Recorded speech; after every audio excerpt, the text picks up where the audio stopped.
So mga igsoon, padayon ta mga igsoon sa akong gihatag kaniyo nga siyam kagasa nga gikan sa Dios mga igsoon, ug yan kita sa ikalima. So miracle or milagro mga igsoon. So in 2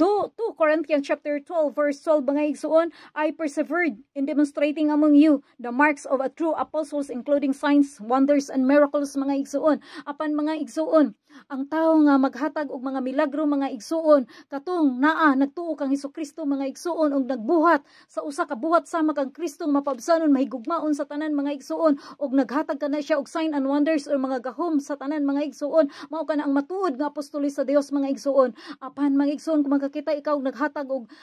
sign and wonders apan mga igsoon ang mga binuhatan mga igsoon wala nagtuo kang Hesukristo, dili ka na gahom gikan sa Dios kun dili gahom ka na nga niya sa kalibutan nga mao ang ikaduhang gamhanan nga kontra sa Dios mga igsoon nga ingilambog diri sa kalibutang mga igsoon. Busa magbantay kita og atong ilhon ang mga tawo nga naang pagtuo diya sa iyang kasing-kasing kang Hesukristo mga igsoon ug kana siya usa ka apostoles sa Dios mga igsoon.